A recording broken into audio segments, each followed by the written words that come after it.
Bom dia, sou o professor Bruno, professor de Filosofia, Sociologia e Projeto de Vida, e hoje nós vamos estar trabalhando a parte de humanas na redação, porque tem a parte de linguagem, português, da concordância, tem a parte de humanas. Eu consegui tirar 950 na redação da Unesp e 900 na redação do Enem, desenvolvi uma técnica que funcionou comigo e pode funcionar com vocês também. Nós vamos trabalhar aqui com a redação de 4 parágrafos. O primeiro, introdução, segundo e terceiro, desenvolvimento, o último, conclusão. Para não ficar um parágrafo muito grande e outro muito pequeno, vamos colocar como meta 6 a 7 linhas para cada parágrafo. Então, 6 a 7 linhas introdução, 6 a 7 linhas cada desenvolvimento e 6 a 7 linhas conclusão. Nós temos 2 métodos para 2 casos diferentes. O primeiro método é chamado 1, 3, 4. Porque ele envolve o primeiro, terceiro e quarto parágrafo. Ele é para quando você quer defender um ponto de vista específico, quando você não quer ficar neutro, você quer defender um lado, então você usa esse método. Na introdução, você vai resumir o assunto tratado nas primeiras 5 linhas. E na sexta e na sétima linha, você vai levantar um questionamento, uma pergunta. Para levantar esse questionamento, essa pergunta, você tem que ter senso crítico. Você tem que ter atitude filosófica, ou seja, ver além do que está mostrando, pensar naquilo que ninguém mais pensou. Então você tem que terminar o primeiro parágrafo com um questionamento reflexivo, com uma pergunta. Essa pergunta vai ser respondida só na conclusão. O que você vai fazer no desenvolvimento? No primeiro parágrafo do desenvolvimento, você vai mostrar o ponto de vista contrário ao seu. Se você vai defender A, você vai mostrar o lado B, o outro lado. Ponto de vista contrário ao seu. Depois, no segundo parágrafo do desenvolvimento, você vai apresentar os seus argumentos contestando o parágrafo anterior. Então, o parágrafo anterior falou ponto de vista contrário ao seu. Então, no segundo parágrafo do desenvolvimento, você vai contestar o parágrafo anterior. E só neste segundo parágrafo do desenvolvimento que você vai fazer uma citação de um filósofo ou filósofa ou de um sociólogo ou socióloga, só no segundo parágrafo do desenvolvimento. E na conclusão, você vai começar assim: diante do exposto, conclui-se que, e vai responder a pergunta feita no primeiro parágrafo, qual o posicionamento do segundo parágrafo da conclusão, que seria o terceiro parágrafo do texto. E o segundo método é quando você não quer defender um ponto de vista, é quando você quer ser neutro. Quando o tema cai para você e você fala, mas eu não concordo com isso, só que eu também não concordo com aquilo, eu não quero me posicionar. Porque, gente, na redação você tem que ser verdadeiro. Você não pode colocar o que você acha que o outro quer ler. Você tem que ser você mesmo.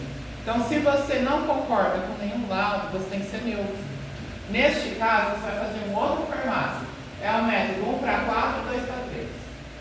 Nesse método, na introdução, também nas primeiras 5 linhas, você vai passar um resuminho do que está se passando, do que está acontecendo com as suas palavras, lembrando de nunca escrever em primeira pessoa, eu penso, eu acho, não sempre, pensa-se, compreende-se, entende-se, sempre em terceira pessoa. E no final, você vai fazer uma pergunta, mas uma pergunta um pouco retórica, ou seja, uma pergunta que não tem resposta. Uma pergunta, você vai estar nas entrelinhas da pergunta já dizendo que essa pergunta não tem uma resposta só, não tem um ponto final, mas é uma pergunta em aberto. Você vai ter que dar essa impressão no primeiro parágrafo. Aí, no segundo parágrafo, você vai apresentar o primeiro ponto de vista e uma citação de filósofo ou sociólogo. Novamente, no segundo parágrafo, no terceiro parágrafo, você vai apresentar o outro ponto de vista, mais uma vez uma citação de filósofo ou sociólogo. E na conclusão, você não vai puxar nem para um lado nem para o outro, vai ser neutro. Você vai falar assim: diante do exposto, conclui-se um necessário posicionamento ambíguo. O que é isso? Você está dizendo que não existe um ponto de vista só, não existe um posicionamento só, mas terão 2 pontos de vista diferentes e você vai defender por um lado. Nós podemos pensar neste ponto de vista, mas por outro, tem uma outra questão. Vou dar um exemplo assim, simples para a gente visualizar. O Estado de São Paulo está na justiça para ver se voltam ou não as ferrovias. As ferrovias é onde anda o trem, a linha do trem. Quem é a favor diz que vai diminuir o preço dos alimentos, vai diminuir o preço do combustível.